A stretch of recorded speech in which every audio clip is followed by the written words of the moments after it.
G'day there guys, let's look at 6 tips and tricks that will get you through your GSL exam as part of your CPA program.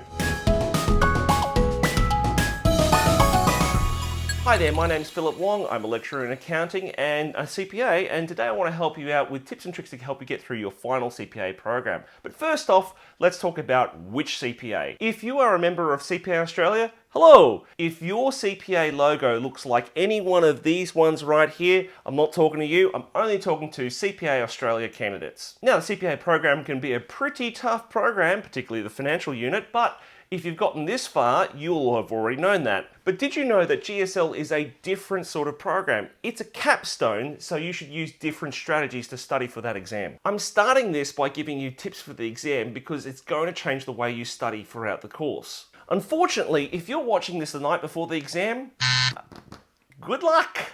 What these series of videos will do is they'll give you an attitude or tips and tricks, approaches to your study. They may explain some of the concepts that you can find in the study guide, and it will help reinforce the learning by hearing things and seeing things rather than just reading it alone. What I'm not going to do is read the course for you word by word. That would be a breach of copyright. I'm not going to replace tuition or group study. And you mustn't think of these videos as being a replacement for actually reading the course materials. So we got the disclaimers out the way. Let's do this thing, okay? Okay, hint number 1 is go and get some tuition. It really does help. Now, a quick disclosure, I am actually teaching with PDL Academy, which are the only registered providers of tuition within Australia. However, I'm actually paid an hourly rate because I'm just doing GSL and I'm just doing it here in Melbourne. I'm not getting any kickbacks for saying this, but I do genuinely believe that they're really helpful. I went through them when I was doing my CPA and they did make all the difference. Now, hint 1.1 would be to go to the face-to-face classes if you can at all. The online courses are pretty good, but let's face it, being there with other humans who are doing the same thing as you, going through the experiences, is going to be more effective. Number 2 would be to get a study buddy. Now, most of the time when I got study buddies, we would sit in a room together and quietly read the books, not talking to each other. That's insane! Humans are social beings, and our learning is strongest when we have a social context. Of course, if you're going to a classroom face-to-face, you get to meet people anyway, and that's an absolute bonus. The value of having a study buddy is trying to figure out what you do and don't know. There are areas within the course content that you're going to know very, very well, and then there are other areas that you won't even be aware of. These unknowns are pretty quickly found out when you're discussing it with your friends. And the best way to figure out if you know everything within the content is to be able to teach each other. Now, what happens if you don't have a friend to study with? Well, there are still ways you can find out what you do and don't know within the course materials. There's a trick using mind maps. I've already made a video of this topic and you can find the description in the link below. Hint 3 is understanding that capstones are very different. Unlike some of the other CPA courses, you really can't pass this course by knowing exactly what's in this study guide. You need something extra. In the last few weeks before the exam, CPA Australia will mail you out the case study. There's going to be at least 2, maybe 3 different case studies which you'll have to read and analyse.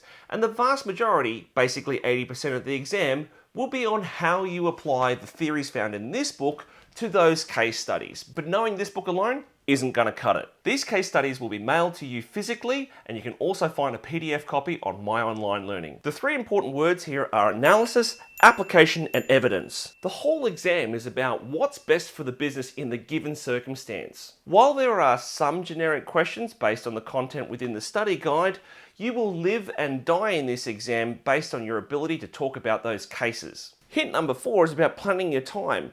It's really important to do your study on schedule. You will want to read this book. You'll probably want to read it twice, but you want to read it before those case study materials come in, because once those case study materials come in the final weeks of the course, that's all you want to read. If you haven't read the entire book before the case study materials arrive, then you won't be able to use those final weeks to do the analysis. Those final weeks should be used for writing about the case study alone. There is not enough time for you to learn about those theories from scratch. Hint number 5 is about writing your conclusions in the exam.